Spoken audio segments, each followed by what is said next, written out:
93 FM.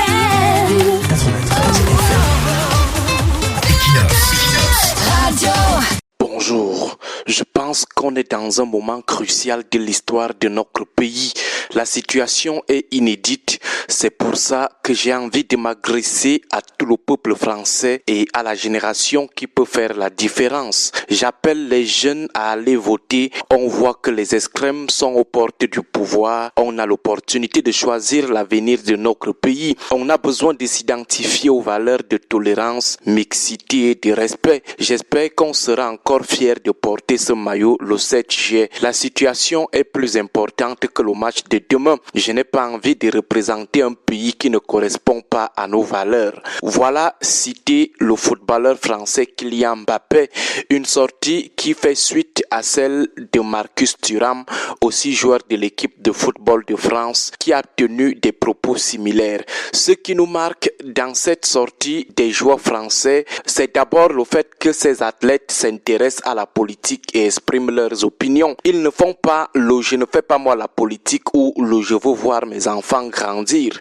Ils démontrent publiquement leur implication dans la marche de leur pays, la gestion de leur pays, le devenir de leur pays. Et ce, publiquement, nous insistons sur ce fait. Ensuite, ils appellent leurs compatriotes à aller voter. Ils ne se limitent pas à leurs seuls engagements. Ils appellent aussi les jeunes à s'engager en allant voter. Enfin, ils prennent position. Ils sont contre le triomphe des extrêmes. Ils sont contre la montée de l'extrême droite, le Front National devenu le Rassemblement National. Maintenant, comparons ces postures des joueurs français à celles de nos athlètes joueurs camerounais. S'intéressent-ils vraiment à la politique, à la vie, au devenir de leur nation? Jamais. Ils jouent seulement, ils se font leur petit beurre en solo. Lorsqu'ils font beaucoup, ils font quelques petits dons. Le reste, même si toute la population des régions anglophones meurt dans cette sale guerre en zone anglophone, même si le régime de Yaoundé massacre les jeunes, les jette en prison, les athlètes de chez nous sont eux dans leur petit domaine où ils se font leur petit beurre. Ils estiment que lorsqu'on est déjà footballeur, on perd automatiquement ses droits politiques, on cesse d'être citoyen. La gestion du pays ne devrait plus faire partie des préoccupations. Leurs soutiens disent souvent que tout le monde n'est pas obligé de faire la politique. Une manière de dire que tout le monde n'est pas obligé de s'intéresser à la gestion du pays. Même si la guerre arrive, tout le monde n'est pas obligé de parler du sort des population face à l'État. Qui est donc obligé de parler lorsque la route Douala-Bafoussam est impraticable?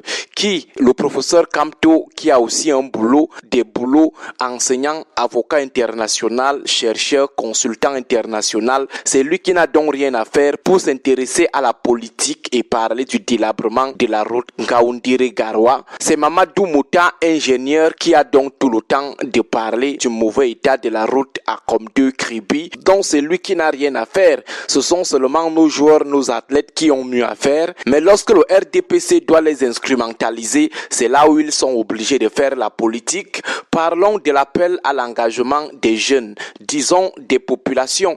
Combien de nos joueurs sont sur ce terrain? Lorsqu'ils font beaucoup, ils appellent les jeunes à voter, à soutenir le parti à l'origine de tous leurs problèmes. Depuis qu'on se bat dans la sensibilisation pour les inscriptions sur les listes électorales, combien de joueurs ont déjà même ouvert leur bouche pour en parler? Les jeunes en bas sont engagés dans une campagne silencieuse d'inscription sur les listes électorales. 9 régions sur les 10 que compte le Cameroun.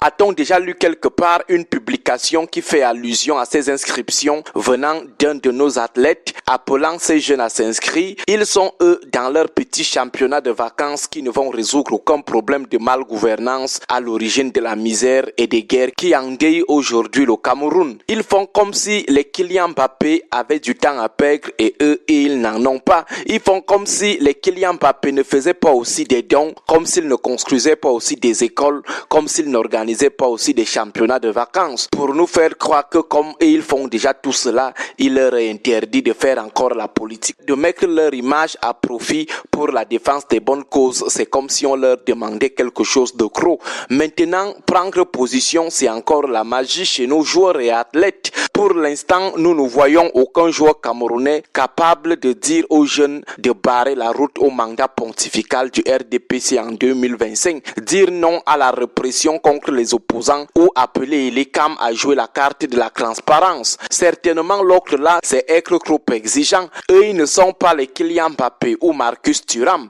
Lorsqu'ils font beaucoup, ils deviennent par opportunisme les enfants de papa et maman, tout en appelant les jeunes à aider papa et maman à conduire les rênes du pays jusqu'à l'âge de 100 ans. Voilà ce qu'on appelle des stars politiquement inutiles. À un moment, il faut qu'elles sachent que tous ceux qui s'engagent en politique là ne sont pas aussi des branleurs ou des chômeurs. Ce sont aussi des gens qui ont affaire. Ce ne sont pas aussi des gens qui sont obligés de parler de la gestion du pays ou de dénoncer la ruine du pays. S'ils le font, c'est parce qu'ils sont altruistes comme Kylian Mbappé ou Marcus Thuram. S'ils le font, c'est parce qu'ils aiment le pays, pas parce qu'ils recherchent quelque chose derrière leurs engagements. C'est le bien-être de notre peuple qui reste une affaire de tous.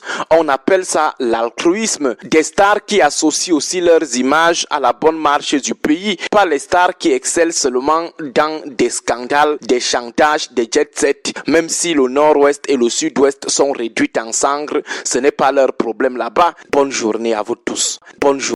93 FM.